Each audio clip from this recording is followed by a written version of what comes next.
السلام عليكم ورحمة الله وبركاته. الحمد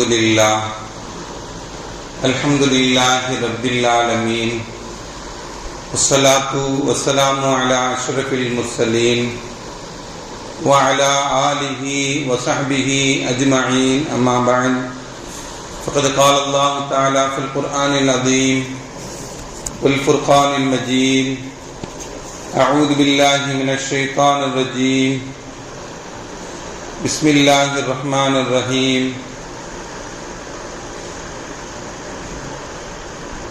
وإذا الموءودة سئلت بأي ذنب قتلت.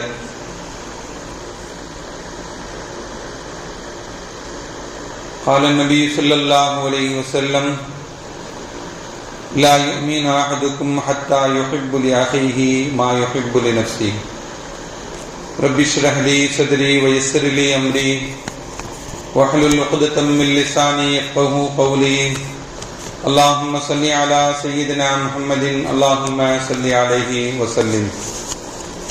கண்ணியத்திற்கும் மரியாதைக்கும் உரிய அல்லாஹ்வின் நல்லடியார்களே, அருமையான சகோதர பெருமக்களே, அருமைநாயகம் ஸல்லல்லாஹு அலைஹி வஸல்லம் உடைய நற்பாக்கியம் நிறைந்த நல்லும்மத்துமார்களே, அருமையான பெருமக்களே, எந்த விஷயத்தை கேட்க இருக்கிறோமோ அந்த விஷயத்தின்படி அமல் செய்யக்கூடிய பாக்கியத்தினையும், கேட்ட விஷயங்களை பிறருக்கு எத்தி வைக்கக்கூடிய பாக்கியத்தினையும் அல்லாஹ் நம் அனைவருக்கும் வழங்கிடுவானாக. நம்முடைய வாழ்நாட்களை அல்லாஹ் ஆரோக்கியமான வாழ்நாட்களாக ஆக்கி தருவானாக. மருத்துவமனைகளுக்கு செல்லாத காலங்களாக ஆக்கி தருவானாக. மருத்துவமனை செலவினங்களிலிருந்து அல்லாஹ் நம் அனைவரையும் முழுமையான முறையில் பாதுகாப்பானாக. எல்லா விதமான ஆபத்துகள், விபத்துகள், பலாய், முசீபத்துகள், பரவக்கூடிய தொற்று நோய்கள், அனைத்து விதமான பாவ செயல்கள் இருந்தும் அல்லாஹ் நம் அனைவரையும் முழுமையான முறையில் பாதுகாத்து நிம்மதியான, அமைதியான, ராகத்தான, சந்தோஷமான, மகிழ்ச்சியான வாழ்க்கையை இந்த உலகத்திலும் நாளை மறு உலகத்திலும் அல்லாஹ் அளவில்லாமல் வழங்கிடுவானாக. நம்முடைய ஹலாலான ஹாஜத்துகள் அனைத்தையும் அல்லாஹ் நிறைவேற்றி தருவானாக என்று இந்த நல்ல நேரத்தில் துஆ செய்து துவங்குகிறேன். அருமையானவர்களே,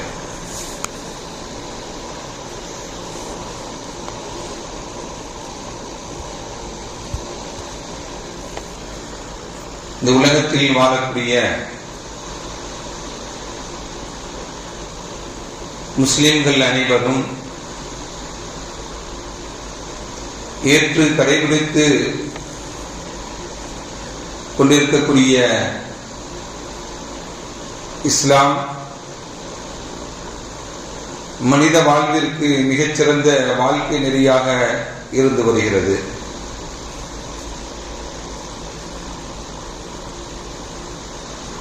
மனிதனுடைய வாழ்க்கையினுடைய அனைத்து பகுதிகளிலும்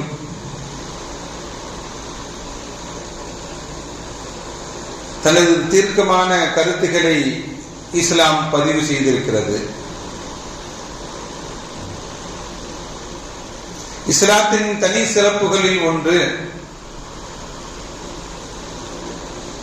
மனிதனுடைய உரிமைகளை பற்றி தெளிவாக பேசியிருப்பது. மனிதனுக்கு வழங்கக்கூடிய உரிமைகள் மறுக்கப்பட்டுக் கொண்டிருக்கக்கூடிய காலங்களில் இஸ்லாம் மனிதனுக்கு வழங்கியிருக்கக்கூடிய உரிமைகளை பற்றி இஸ்லாம் நமக்கு தெளிவாக சொல்லி காட்டுகிறது. இஸ்லாம் எல்லா வகையான உரிமைகளையும் நமக்கு வழங்கியிருந்தாலும் அத்தனை உரிமைகளிலும் மனிதனுடைய உரிமை மிக முக்கியமானது என்பதை நாம் கவனத்தில் கொள்ள வேண்டும்.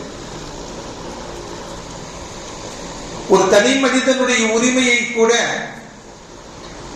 எந்த வகையிலையும் யாரும் பறித்துவிடக் கூடாது என்று மார்க்கம் தீர்க்கமாக நமக்கு சொல்லி காட்டுகிறது.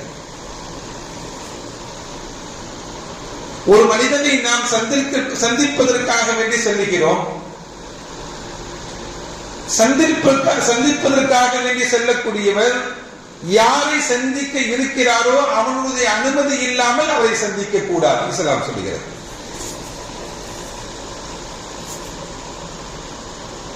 நபிகள் நாயகம் ஸல்லல்லாஹு அலைஹி வஸல்லம் சொன்னாங்க, ஒரு மனிதனிடம் அனுமதி கேட்பது எத்தனை தடவை என்று நபிகள் நாயகம் ஸல்லல்லாஹு அலைஹி வஸல்லம் கேட்கும் பொழுது, இதா இஸ்தஅதன அஹதுக்கும் ஸலாத்தன், 3 தடவை அனுமதி கேட்கணுங்கிறாங்க. அப்பனா ஒரு வீட்டினுடைய கதவை தட்டினா எத்தனை தடவை தட்டணும்? 3 தடவை தட்டணும். 3 தடவை தன்னுடைய பெயரை யாருன்னு கேட்டா சொல்லணும். திருப்பி அனுமதி கொடுக்கப்பட்டால் உள்ளே சொல்ல வேண்டும். ஃபலம் யுதன் லஹு ஃபல்யர்ஜி, அனுமதி கொடுக்கப்படவில்லை என்றால் திரும்பி விட வேண்டும் என்றுதான் மார்க்கம் நமக்கு சொல்லி காட்டுகிறது. அப்பனா 3 முறை அனுமதி கேட்டு அனுமதி கிடைக்கவில்லை என்றால் திரும்பவும் அவங்களை போய் காலிங் பெல் அடிச்சு கதவை தட்டி சத்தம் போட்டு எந்த டிஸ்டர்பும் பண்ணக்கூடாதுங்கிறது. அப்பனா அவனுடைய உரிமை, அவன் யாரை சந்திக்க வேண்டும் யாரை சந்திக்க கூடாது என்பது யாருடைய உரிமைதான்? அவனுடைய உரிமைதான் என்று மார்க்கம் நமக்கு சொல்லி காட்டுகிறது. அருமையானவர்களே, ஹஜ்ரத் உமர் ரலியல்லாஹு தஆலா அவர்களை சந்திப்பதற்காக வேண்டி அபூ மூஸா அஷ்அரி ரலியல்லாஹு தஆலா சொல்றாங்க, அனுமதி கேட்டாங்க, கிடைக்கல. திரும்பவும் அனுமதி கேட்டாங்க, கிடைக்கல. திரும்பவும் அனுமதி கேட்டாங்க, கிடைக்கல. திரும்பி போயிட்டாங்க.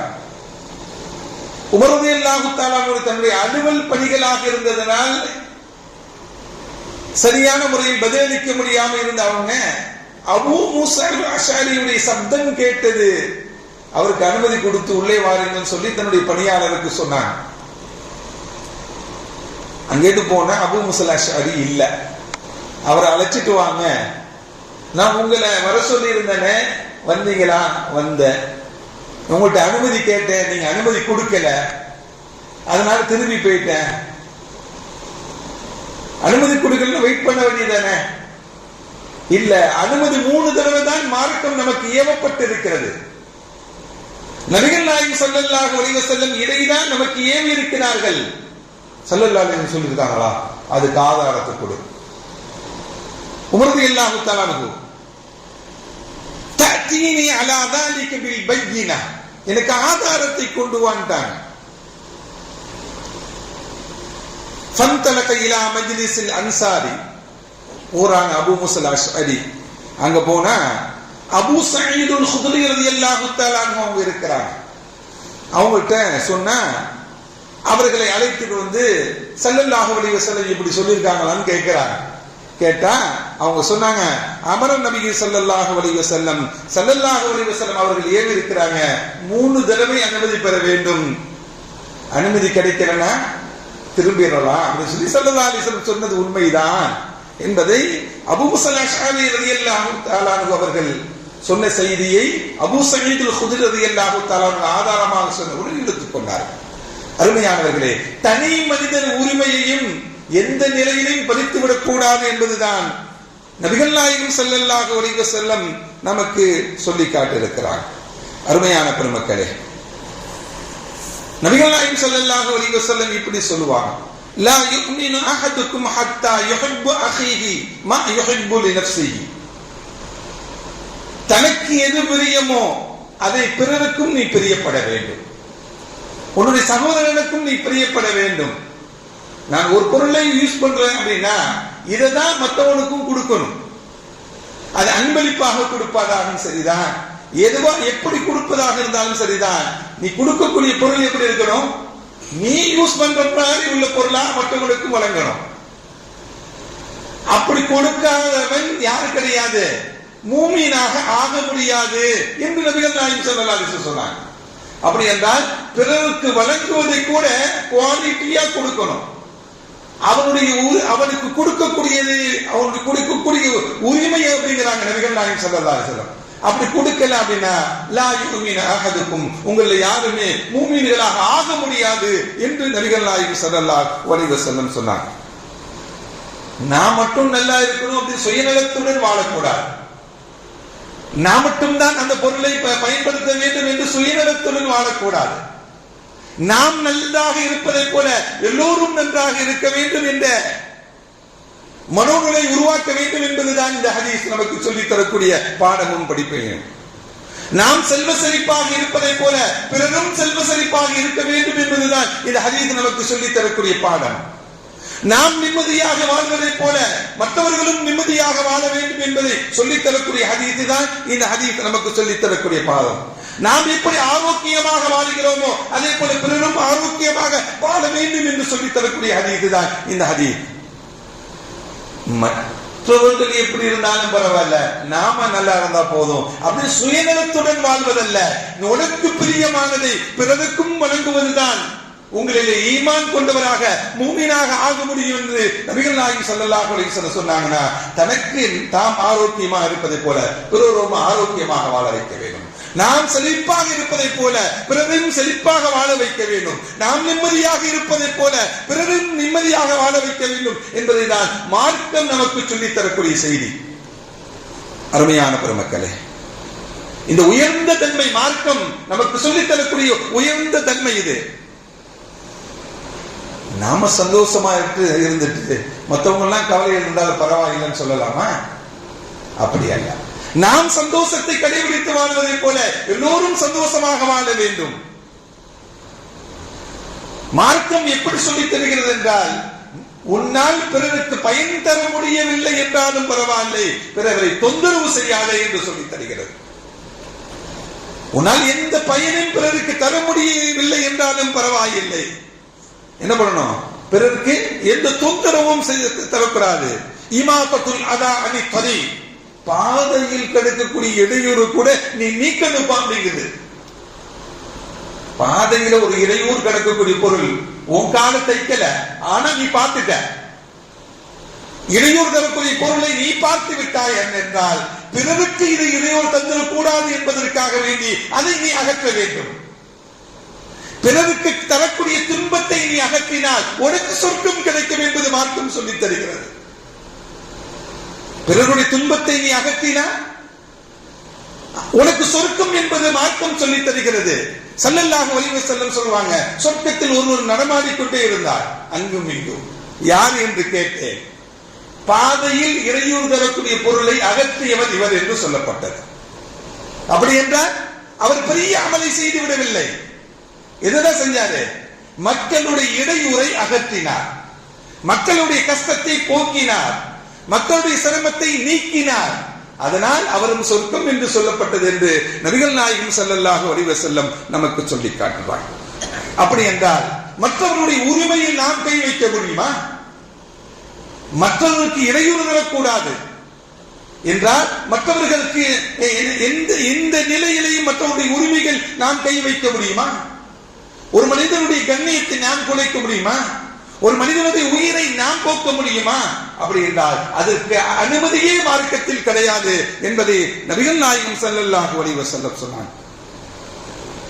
அருமையான பெருமக்களே, ஸல்லல்லாஹு அலைஹி வஸல்லம் இப்படி சொல்வார்கள், அவ்வளமா யக்தி பைனன் நாஸ் யௌமல் கியாமா, நாளை மறுமை நாளையிலே மக்களுக்கு மத்தியிலே முதலாக தீர்ப்பு வழங்கப்படுவது எதற்கு தெரியுமா?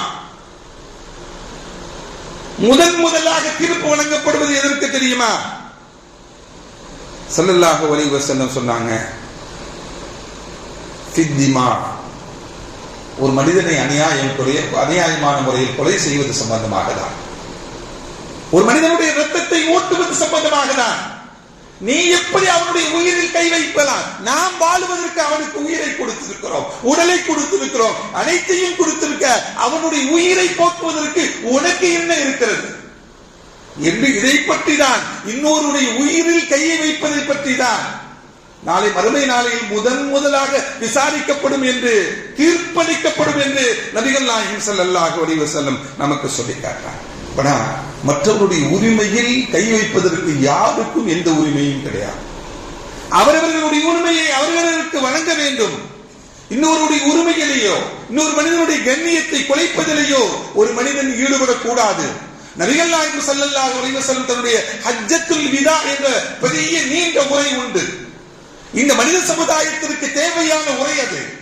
அந்த உரையில் சொல்லுவாங்க ஸல்லல்லாஹு அலைஹி வஸல்லம், மற்றவருடைய கண்ணியம், மற்றவருடைய உயிருடைய பாதுகாப்பு, மற்றவருடைய பொருளாதார பாதுகாப்பு எப்படிப்பட்டது என்று தெரியுமா? இந்த கஅபத்துல்லாவை விட சிறந்தது, மக்காவை விட சிறந்தது, இந்த புனிதமான இடத்தை விட சிறந்தது என்றெல்லாம் நபிகள் நாயகம் ஸல்லல்லாஹு அலைஹி வஸல்லம் சொன்னாங்க. அப்படின்னா ஒரு மனிதனுடைய உயிர் எதை விட சிறந்தது? கஅபத்துல்லாவை விட சிறந்தது, மக்காவை விட சிறந்தது, புனித இடங்களை விட சிறந்தது. அதே போல அவனுடைய கண்ணியமும் அப்படித்தான், அவனுடைய பொருளாதாரமும் அப்படித்தான் என்று நபிகள் நாயகம் ஸல்லல்லாஹு அலைஹி வஸல்லம் நமக்கு சொல்லி காட்டுறார். அருமையான பெருமக்களே, அவன் அநியாயமான முறையில் கொலை செய்தவர் யார்? எப்படி அநியாயமாக முறையில் கொலை செய்ய முடியும்? மனிதனை கொலை செய்வது மட்டுமல்ல, பிராணிகளுடைய விஷயங்களில் மார்க்கம் அப்படித்தான் சொல்லி காட்டுகிறது. பிராணியுடைய விஷயத்திலையும் ஒரு மாடு இன்னொரு மாட அநியாயமா முட்டி குத்திருச்சுன்னா நாளை மறுமை நாளை அதோடைய பழி தீர்க்கப்படும் ஸல்லல்லாஹு அலைஹி வஸல்லம். மாட்டுடைய விலங்குடைய உரிமைகளில் மார்க்கம் நமக்கு சொல்லித் தருகிறது. இப்படியெல்லாம் மற்ற உரிமைகளை பற்றி அது தீர்ப்பு வழங்கப்படும் நிலையிலெல்லாம் நாளை மறுமை நாளையில யா லைதனி குன்து துராபா, நான் மண்ணோடு மண்ணாக ஆகியிருக்கலாமே, நான் ஏன் இப்படி இருக்கிறேன் என்றெல்லாம் மனிதன் பேசக்கூடிய விஷயத்தை குர்ஆன் நமக்கு சொல்லித் தரும். குர்ஆன் சொல்லித் தரும் நமக்கு. அருமையான பெருமக்களே, ஸல்லல்லாஹு அலைஹி வஸல்லம் சொல்லுவாங்க, புகாரியில வரக்கூடிய ஹதீஸ், ஒரு மனிதர் ராக்கிபுன் அலா பக்கரா, அல்லாஹ் சவாரி செய்வதற்கு சில மிருகங்களையும் சில உயிரினங்களையும் பிராணிகளையும் அல்லாஹ் ஏற்படுத்தி வச்சுக்கிறான். குதிரையில சவாரி செய்யலாம், ஒட்டகத்துல சவாரி செய்யலாம். ஆனால் மாடு என்பது சவாரி செய்வதற்குண்டான பொருள் அல்ல. நம்ம ஊர்ல எல்லாம் மாட்டு வண்டி அந்த வண்டியெல்லாம் வச்சிருக்கிறாங்க. ஆனால் அது படைக்கப்பட்டதனுடைய நோக்கம் வேறு. ஒரு மனிதர் ராக்கிபுன் அலா பக்கரத்தின், ஒரு மாட்டின் மீது சவாரி செஞ்சான்.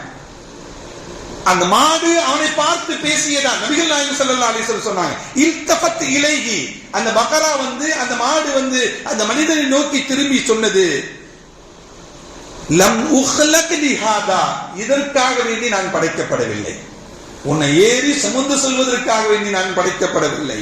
குலிகத் லில் ஹாரிதா, நான் விவசாயத்திற்காக வேண்டி படைக்கப்பட்டிருக்கிறேன் என்று மாடு பேசியதாக நபிகள் நாயகம் ஸல்லல்லாஹு அலைஹி வஸல்லம் சொன்னார். அப்ப மாடும் தன்னுடைய உரிமையை சொல்லுகிறது. நான் படைக்கப்பட்டதனுடைய நோக்கம் சவாரி செய்வதற்கு அல்ல, நான் படைக்கப்பட்டதனுடைய நோக்கம் என்ன? விவசாயம் செய்வதற்காக தான் நான் படைக்கப்பட்டிருக்கிறேன் என்று அந்த மாடு பேசியதாகவும் நபிகள் நாயகம் ஸல்லல்லாஹு அலைஹி வஸல்லம் அதனுடைய உரிமையை அது கேட்டு பெறுகிறது என்று நபிகள் நாயகம் ஸல்லல்லாஹு அலைஹி வஸல்லம் நமக்கு சொல்வார். அருமையான பெருமக்களே, உலகத்தில் வாழக்கூடிய உயிரினங்கள் எல்லாம் மற்ற உயிரினங்களை பார்த்து பயந்து வாழக்கூடாது, மற்றவர்களை பார்த்து பயந்து வாழக்கூடாது, நிம்மதியாக வாழ வேண்டும். அதை மார்க்கம் வலியுறுத்தி காட்டுகிறது. முஃமின் மற்றவர்களை அடக்குமுறை செய்து வாழ வைக்க கூடாது. முஃமின் என்பவன் யார்? மன் சலிமல் முஸ்லிம் மின் லிசானிஹி வ யதிஹி, இன்னொரு முஸ்லிம்னா நாவினாலும் கரத்தினாலும் எந்த தீங்கும் செய்யாமல் இருப்பதுதான் ஒரு மூமினுடைய கேட்டகரி. ஒரு முஸ்லிமுக்கு டெபினேஷன் என்ன சொல்றாங்க? ஒரு முஸ்லிம் இன்னொரு முஸ்லிமுக்கு நாவினால் கரத்தினால் எந்த தொந்தரவும் தராதவன் தான் முஸ்லிம். அப்படின்னா எந்த அச்சுறுத்தல்களும் கையினாலும் எந்த தொந்தரவு கூடாது, நாவினால் கூட எந்த தொந்தரவும் இருக்கக்கூடாது என்று மார்க்கம் நமக்கு இன்னொருவருடைய உரிமையை பறித்துவிடக் கூடாது என்பதுதான் மார்க்கம் நமக்கு சொல்லித் தரக்கூடிய செய்தி. அல்லாஹ் இந்த உலகத்தில் எல்லா பாவங்களையும் மன்னித்து விடுவான். யக்ஃபிரு துனூப ஜமீஆ, எல்லா பாவங்களையும் அல்லாஹ் மன்னிப்பான். ஆனா இன்னல்லாஹ லா யக்ஃபிரு அன் யுஷ்ரக பிஹி வ யக்ஃபிரு மா தூன தாலிக், ஷிர்க மட்டும் அல்லாஹ் மன்னிக்கிறது இல்லை. எல்லா பாவங்களையும் அல்லாஹ் மன்னித்து விடுவான். ஆனா ஷிர்க மட்டும் என்ன பண்றது இல்ல, அல்லாஹ் மன்னிக்கிறது இல்ல. அதே போல ஒரு மனிதனுக்கு இன்னொரு மனிதன் செய்த தவறு இருக்கிறது அல்லவா, அந்த மனிதன் மன்னிக்காதவரை அல்லாஹ் மன்னிக்கிறது இல்ல. ஒரு மனிதன் இன்னொரு மனிதனுக்கு செய்த தவறு, அந்த தவறை அந்த மனிதன் மன்னிக்காதவரை அல்லாஹ் மன்னிக்கிறது இல்ல. அல்லாஹ் எல்லா பாவத்தையும் தான் மன்னிக்கிறான், எதெல்லாம் மன்னிக்கிறது இல்ல, ஷிர்க மன்னிக்கிறது இல்ல. இன்னொரு மனிதனுக்கு செய்த தவறுக்கும் அல்லாஹ் மன்னிக்கிறது இல்ல. எப்பதான் மன்னிப்பான் அல்லாஹ்? அவன் மன்னிக்காதவரை அல்லாஹ் மன்னிப்பதல்ல, அவன் மன்னிச்சுட்டா அல்லாஹ் மன்னித்து விடுவான் என்பதுதான் நபிகள் நாயகம் ஸல்லல்லாஹு அலைஹி வஸல்லம் சொல்லுவாங்க. அருமையான கருத்து. அப்படி என்றால் இன்னொரு மனிதனுடைய உரிமையை நாம கையை வச்சுட்டோம் அர்த்தம். அவனை அவனுடைய உரிமையை கை வைத்து விட்டால் அவன் மன்னிக்காதவரை அல்லாஹ் மன்னிப்பதல்ல. அப்பனா எல்லா பாவங்களையும் மன்னிக்கக்கூடிய ரப்பு இன்னொரு மனிதனுடைய உரிமையை கை வைத்ததை மட்டும் அல்லாஹ் மன்னிக்கிறது இல்லை என்பதுதான் நபிகள் நாயகம் ஸல்லல்லாஹு அலைஹி வஸல்லம் சொன்னார். ஒரு மனிதன் இன்னொரு மனிதனுடைய செல்வத்தை பறித்துக் கொண்டான், அபகரித்துக் கொண்டான், மோசடி செய்து கொண்டான், ஏமாற்றிக் கொண்டான், கடன் வாங்கிட்டு திருப்பி கொடுக்கல, மௌத்தாயிட்டான். அவன் எவ்வளவு பெரிய அந்தஸ்தை அடைந்திருந்தாலும் சரிதான், அவன் சொர்க்கம் போக முடியாது. ஏனென்றால் இந்த உலகத்தில் இன்னொரு மனிதனுடைய செல்வத்தை அபகரித்தவன் இவன், இன்னொரு மனிதனுடைய செல்வத்தை இவன் ஏமாற்றியவன், இவன் மோசடி செய்தவன், இவன் இன்னொரு மனிதனுடைய செல்வத்தை இவன் கடன் வாங்கி திருப்பி கொடுக்காதவன் இவன். ஸல்லல்லாஹு அலைஹி வஸல்லம் அவர்கள் மஸ்ஜித் நபவிக்கு ஒரு ஜனாசா வந்தது. வந்தப்ப இந்த ஜனாசாவுக்கு கடன் இருக்கிறதான்னு கேட்டாங்க. ஜனாசாவுக்கு கடன் இருக்கான்னு கேட்டாங்க. ஆமா இருக்குன்னு சொன்ன நீங்களே ஃபஸல்லி லிஸாஹிபிக, உங்களுடைய தோழருக்கு நீங்கள் தொழுகை வைத்துக் கொள்ளுங்கள் என்றாங்க ஸல்லல்லாஹு அலைஹி வஸல்லம். ஒரு சஹாபி எந்திரிச்சு சொன்னாங்க, யா ரசூலல்லாஹ் இவருடைய கடனை நான் பொறுப்பேற்றுக் கொள்கிறேன். ஸல்லல்லாஹு அலைஹி வஸல்லம் தொழுக வச்சாங்க. இந்த உலகத்தில் இன்னொரு மனிதனுக்கு அவர் கொடுக்கக்கூடிய உரிமைகளை அவர் வழங்காமல் மரணித்து விட்டாலும் ஸல்லல்லாஹு அலைஹி வஸல்லம் தொழுக வைக்க மாட்டேங்கிறார். ஸல்லல்லாஹு அலைஹி வஸல்லம் தொழுக வைக்க மாட்டேங்கிறார். நான் பொறுப்பேற்றுக் கொள்கிறேன், அந்த கடனை நான் அழைத்து விடுகிறேன் என்று சொல்றேன். ஸல்லல்லாஹு அலைஹி வஸல்லம் முன் நின்று தொழுக வச்சாங்க. அப்படி என்றால் ஒரு மனிதனுக்கு கொடுக்க வேண்டிய அந்த உரிமைகளை எந்த நிலையிலும், அது கடனாக இருக்கலாம், அது மோசடியாக இருக்கலாம், அது ஏமாற்றுதலாக இருக்கலாம், எது வேண்டுமானாலும் இருக்கலாம். கடனுக்கே ஸல்லல்லாஹு அலைஹி வஸல்லம் இப்படி சொன்னாங்க அப்படின்னா ஏமாற்றுவதற்கு மோசடிக்கும் அருமையான பெருமக்களே, இப்படி மற்றவர்களுடைய உரிமையில் கை வைப்பதற்கு இஸ்லாம் எந்த நிலையிலும் யாருக்கும் எந்த அனுமதியும் கிடையாது. ஒரு மனிதன் அல்லாஹ்வுடைய பாதையிலே போரிட்டு ஷஹீதாகிறார். எந்த நிலையில? கடன் என்ற நிலையிலே ஷஹீதாக்கப்பட்டாலும் அவன் சொர்க்கம் செல்ல மாட்டான். ஏன்? இன்னொருவனுக்கு பணம் கொடுக்கணும், அது அந்த ஜட்ஜ்மெண்ட் முடியணும், முடிஞ்சாதான் சொர்க்கத்துக்கு போக முடியும். அந்த தீர்ப்பு முடியணும். அந்த தீர்ப்பு பெண்டிங்ல இருந்து மௌத்தா போயிட்டான், நாளை மறுமை நாளையில அது விசாரிக்கப்பட்டு அந்த நன்மைக்கு ஜட்ஜ்மெண்ட் அல்லாஹ் கொடுத்த பிறகுதான் எங்க போக முடியும்? சொர்க்கத்திற்கு போக முடியும்.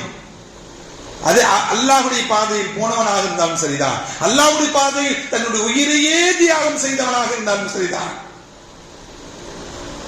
அருமையான பெருமக்களே, மார்க்கம் இப்படி ஒவ்வொரு மனித உரிமைகளையும் பாதுகாக்கிறது என்பதுதான் இந்த ஹதீஸ்கள் எல்லாம் நமக்கு சொல்லி தரக்கூடியது. ஸல்லல்லாஹு அலைஹி வஸல்லம் கேட்பாங்க சஹாபாக்கள், அத்ததரூன அல் முஃப்லிஸ், இந்த உலகத்தில் ஒன்றுமில்லாதவன் யார் என்று தெரியுமா என்று கேட்டாங்க ஸல்லல்லாஹு அலைஹி வஸல்லம். ஒண்ணுமே இல்லாதவன் யாரு? திவாலாகி போனவன் யாரு? ஒன்றும் இல்லாமல் திவாலாகி போனவன் யாரு அப்படின்னு சொல்லி சஹாபாக்கள்கிட்ட உங்களுக்கு யாருன்னு தெரியுமான்னு கேட்டாங்க. ஸல்லல்லாஹு அலைஹி வஸல்லம் சஹாபாக்கள் சொன்னாங்க, ஃபீனா மல்லா திர்ஹம் லஹு, யார்கிட்ட பணங்காசு இல்லையோ அவன் தான் ஒண்ணும் இல்லாதவன், அவன் தான் திவாலாகி போனவன் என்று சஹாபாக்கள் சொன்னாங்க. வலா மதாஉன், இந்த உலகத்தினுடைய எந்த வசதி வாய்ப்புகளும் இல்லாமல் இன்பங்களை அனுபவிக்காமல் இருக்கிறானே அவன் தான் ஒன்றுமில்லாதவன். ஃபகால ஸல்லல்லாஹு அலைஹி வஸல்லம் சொன்னாங்க, இன்னல் முஃப்லிஸ், திவாலாகி போனவன், ஒன்றும் இல்லாமல் போனவன் யார் தெரியுமா? மின் உம்மத்தி யௌமல் கியாமா, நாளை மறுமை நாளையில் என்னுடைய உம்மத்திலிருந்தும் ஒன்றுமில்லாமல் போகக்கூடியவன் யாரு தெரியுமா? அவன் நாளை மறுமை நாளையிலே அவன் வாழ்க்கை முழுவதும் தொழுகை நன்மையை கொண்டு வருவான், வாழ்க்கை முழுவதும் நோன்புடைய நன்மையை கொண்டு வருவான், அவன் கொடுத்த தான தர்மங்களுடைய நன்மைகளையும் கொண்டு வருவான். ஆனால் தொழுதிருப்பான், நோன்பு வச்சிருப்பான், ஜக்காத்து கொடுத்திருப்பான், ஹஜ் கொடுத்திருப்பான், எல்லா நல்ல அமல்களையும் செய்திருப்பான். ஆனால் நேர் ஆப்போசிட் அவன் என்ன செஞ்சிருப்பான் அப்படின்னா, ஸல்லல்லாஹு அலைஹி வஸல்லம் கத் ஷதமஹாதா, இவன் இன்னொரு மனிதனை திட்டி இருப்பான், இன்னொரு மனிதனை வகதபஹாதா, இன்னொரு மனிதனை இவன் இட்டு கட்டி பேசி இருப்பான், வஅக்கலமாலஹாதா, இன்னொரு மனிதனுடைய பொருளாதாரத்தை சுரண்டி சாப்பிட்டு இருப்பான், வஸஃபக தமஹாதா, இன்னொரு மனிதனுடைய ரத்தத்தை இவன் ஓட்டி இருப்பான், அநியாயமாக கொலை செய்திருப்பான், வலரபஹாதா, இன்னொரு மனிதனை அநியாயமாக அடித்திருப்பான், இந்த நிலையில் அவன் தொழுகை இபாதத்தெல்லாம் தூக்கிட்டு நன்மையை தூக்கிட்டு வருவான்.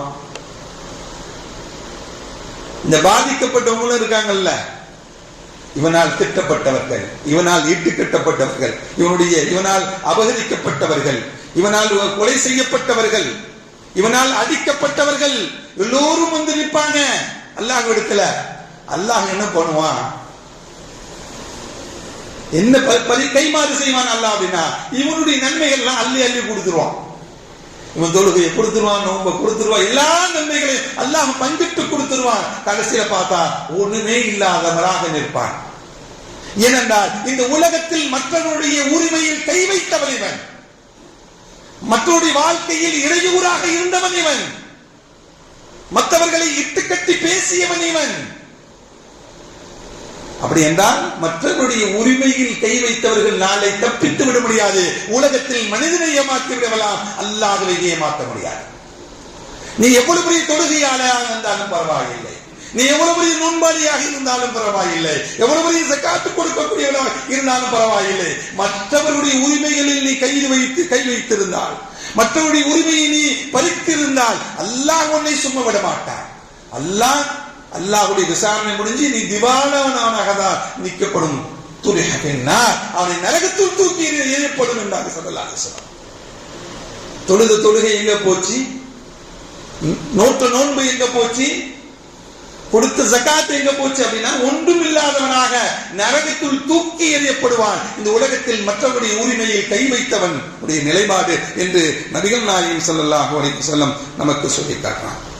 அருமையான பெருமக்களே, இதெல்லாம் சொல்லி காட்டுவதற்குண்டான நிலை என்ன அப்படின்னா, டிசம்பர் 10 மனித உரிமை தினம் என்று உலகம் முழுவதும் கொண்டாடப்படக்கூடியது. நாம் ஆளக்கூடிய பகுதியில் நாம் ஆள்வதற்குண்டான சட்ட திட்டங்கள் இருந்தும் நம்முடைய மத சுதந்திரங்கள் பறிக்கப்படுகின்றன. ஒரு வணக்க வழிபாடுகள் கேள்விக்குறியாக ஆக்கப்படுகின்றன. நமக்கு உண்டான உரிமைகள் எல்லா விதமான ரைட்களும் இருக்கு. நாம் வாழ்வதற்குண்டான எல்லா ரைட்களையும் மார்க்கம் நமக்கு சொல்லித் தருகிறது. நம்முடைய வாழ்க்கை எப்படி வாழ வேண்டும் என்று நாம முடிவு செஞ்சுக்கலாம். நாம எப்படி வாழணும் அப்படிங்கிறது மார்க்கம் எதை கற்றுக் கொடுத்திருக்கிறதோ அந்த முறைப்படி வாழ்வதற்கு நமக்கு ரைட் உண்டு, சட்டத்தில் இடம் உண்டு. ஆனால் இதெல்லாம் பறிக்கப்படக்கூடிய காலங்கள் நாம் சுய பரிசோதனை செய்து கொள்ள வேண்டும். மார்க்கம் எவ்வளவு பெரிய உரிமைகளை கொடுத்திருக்கிறது. ஒரு மனிதனுடைய வாழ்க்கைக்கு மட்டுமல்ல, மிருகங்களும் உரிமையுடன் வாழ வேண்டும், கால்நடைகளும் அதனுடைய உரிமைகளுடன் வாழ வேண்டும் என்றெல்லாம் மார்க்கம் நமக்கு சொல்லி காட்டுகிறது. என்றால் மார்க்கம் எல்லா மனிதர்களுக்குண்டான வழிகாட்டுதல், மனித சமுதாயத்திற்குண்டான வழிகாட்டுதல். அல்லாஹ் நம் அனைவரையும் நம்முடைய உயிர் நம்முடைய உடலில் இருக்கும் வரையும் மார்க்கத்தை முழுமையாக பின்பற்றி வாழ்வதற்கும் பிறருக்கு எட்டி வைத்து வாழக்கூடிய தௌஃபீக்கையும் அல்லாஹ் நம் அனைவருக்கும் வழங்கிடுவானாக. அல்ஹம்துலில்லாஹி ரப்பில் ஆலமீன். அஸ்ஸலாமு அலைக்கும் வரஹ்மத்துல்லாஹி வபரகாத்துஹு.